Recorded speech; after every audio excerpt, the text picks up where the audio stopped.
Tuntutan 1/3 atau 35% kerusi Parlimen oleh Sarawak dan Sabah bukan sahaja bertujuan bagi memastikan suara Blok Borneo lebih didengari, malah ia penting bagi mengelakkan keretakan dan perpecahan antara wilayah. Selaku wakil rakyat daripada Sabah, saya juga ingin membangkitkan keperluan untuk menambah kerusi Parlimen di Sabah dan juga Sarawak. Namun beberapa negeri dalam beberapa tahun ini telah berusaha untuk menuntut bahagian yang lebih besar, terutamanya daripada hasil negara. Awal tahun ini, Kerajaan Negeri Pulau Pinang dan Johor menuntut hasrat untuk menuntut semula sekurang-kurangnya 20% daripada hasil cukai persekutuan yang dikutip daripada negeri mereka, manakala Kerajaan Negeri Kelantan, Terengganu, Sabah dan Sarawak telah meminta bahagian yang lebih besar daripada royalti hasil minyak. Pertikaian ini telah membawa kepada bisikan halus yang membawa kepada sentimen negatif dalam Persekutuan Malaysia.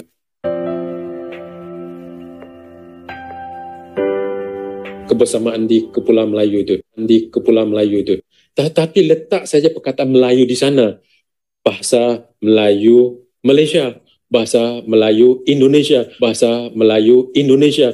Mungkin kita perlu munculkan balik Sumpah Rumpun Nusantara itu kan. Rumpun kita adalah rumpun Mahawangsa Melayu sebagai identitas pemersatu. Itulah kesombongan yang sering diperagakan oleh Profesor Negeri Kasino Malaysia. Mereka sama sekali tidak menghargai konsep bangsa dan negara Indonesia. Profesor Melayu dari Negeri Kasino tersebut ngotot menyebut Kepulauan Melayu untuk wilayah Indonesia.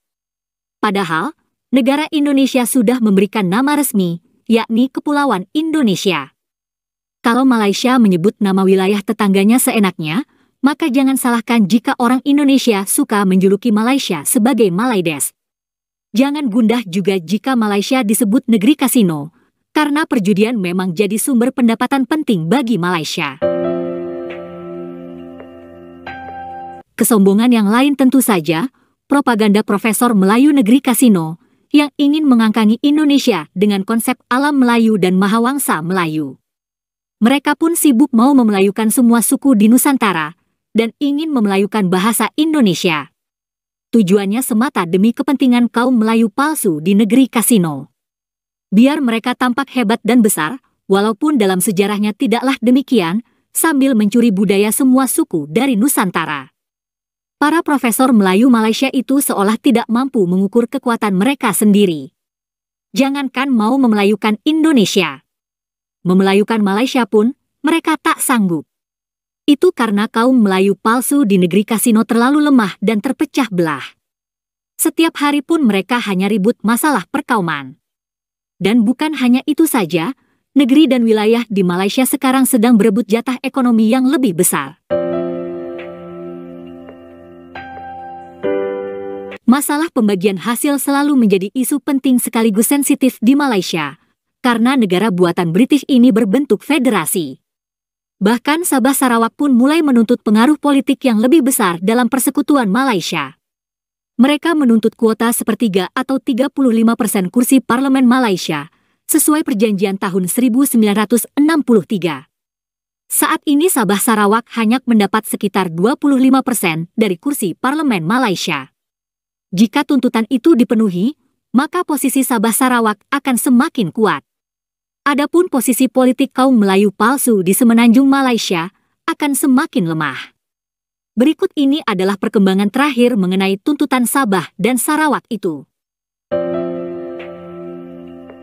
Tuntutan 1/3 atau 35% kerusi Parlimen oleh Sarawak dan Sabah bukan sahaja bertujuan bagi memastikan suara Blok Borneo lebih didengari, malah ia penting bagi mengelakkan keretakan dan perpecahan antara wilayah. Fellow Penyelidik Ilham Center, Mujibu Abdul Muiz berkata pertambahan ahli Dewan Rakyat dari Sabah dan Sarawak akan menambah keharmonian kerjasama antara ketiga-tiga wilayah dan memberi makna yang jitu kepada maksud persekutuan, iaitu bersekutu bertambah mutu. Daripada ia akan memberikan kekuatan kepada suara-suara dari Sabah dan juga Sarawak terhadap isu-isu yang kritikal yang diperlukan oleh wilayah itu, isu-isu pembangunan infrastruktur, ekonomi, isu pendidikan, pekerjaan yang mungkin kalau dapat diberikan kekuatan itu, barangkali juga mungkin akan sedikit sebanyak memberikan autonomi untuk mereka memutuskan sendiri tanpa perlu kepada persekutuan. Dalam pada itu, Mujibur berkata faktor pembentukan kawasan parlimen berdasarkan jumlah penduduk di sesebuah lokaliti tidak wajar dijadikan sebagai alasan dalam menindakkan pertambahan ahli Dewan Rakyat dari dua negeri Malaysia Timur itu.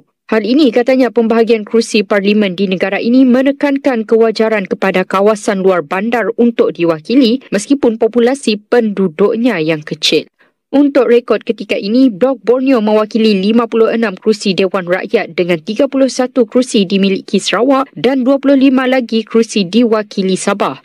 Secara matematiknya, komposisi itu hanyalah 25% dari jumlah keseluruhan 222 kerusi berbanding 74 kerusi asal berdasarkan peruntukan 1/3 kerusi yang ditetapkan dalam MA 63. Selaku wakil rakyat daripada Sabah, saya juga ingin membangkitkan keperluan untuk menambah kursi parlimen di Sabah dan juga Sarawak. Adalah keperluan yang amat mendesak, bukan semata-mata untuk ingin memenuhi keperluan 35% yang memang terkandung dalam perlembagaan, tetapi apa yang penting adalah keseimbangan pembangunan berdasarkan pada jumlah kursi parlimen. Perlu difikirkan bahwa penambahan kursi parlimen ini sesuatu yang positif dan mengurangkan jurang pembangunan yang amat ketara dalam masa yang sama dapat memperkukuhkan kedudukan kerajaan persekutuan dengan sokongan yang padu daripada ahli-ahli parlimen Sabah dan Sarawak. Tan Sri Yang Dipertua, saya mohon di Dewan Yang Mulia ini, demi keseimbangan juga kesejahteraan rakyat Sabah dan Sarawak, perkara ini dapat dipertimbangkan, diperhalusi dan dilaksanakan di bawah kepimpinan Kerajaan Madani yang amat berhormat Tambun. Itulah tuntutan Sabah Sarawak terhadap persekutuan Malaysia. Selanjutnya, marilah kita simak bahwa selama ini negeri-negeri di negara buatan British tersebut selalu berebut pembagian jatah ekonomi. Wilayah yang kaya menuntut pembagian pajak yang lebih besar. Sabah Sarawak pun menginginkan pembagian hasil minyak yang lebih adil. Dan Sarawak kini mulai menikmati tunutan mereka selama ini. Tetapi, toleransi yang wujud dalam perjanjian selama ini nampaknya sedikit digoncang. Walaupun perjanjian antara negeri atau wilayah di Malaysia telah dipersetujui sejak 60 tahun yang lalu, namun beberapa negeri dalam beberapa tahun ini telah berusaha untuk menuntut bahagian yang lebih besar, terutamanya daripada hasil negara. Awal tahun ini, Kerajaan Negeri Pulau Pinang dan Johor menuntut hasrat untuk menuntut semula sekurang-kurangnya 20% daripada hasil cukai persekutuan yang dikutip daripada negeri mereka, manakala Kerajaan Negeri Kelantan, Terengganu, Sabah dan Sarawak telah meminta bahagian yang lebih besar daripada royalti hasil minyak. Sementara itu, Persatuan Peguam Sabah memulakan tindakan undang-undang berhubung hak negeri terhadap geran khas yang dijanjikan di bawah Perlembagaan Persekutuan. Sarawak pula mengambil langkah yang lebih drastik dalam kempen untuk mengambil alih peranan pengumpul gas daripada Petronas untuk mendapatkan 90% bekalan gas asli cecairnya dari perairan negeri ini. Dan pada tahun 2020, Sarawak mengambil tindakan sendiri dengan mengenakan cukai jualan 5% ke atas produk petroleum, satu langkah yang menjana RM3.2 bilion pada tahun 2022. Langkah berani ini meningkatkan hasil per kapita kepada RM4,414 menjulang tinggi berbanding RM550 per kapita yang diterima oleh negeri-negeri di Semenanjung.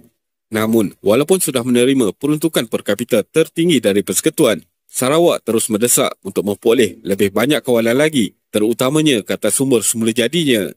Sehingga kini, Sarawak sedang berminat untuk mendapatkan kuasa autonomi antaranya pendidikan, kesihatan dan kerusi parlimen yang lebih besar.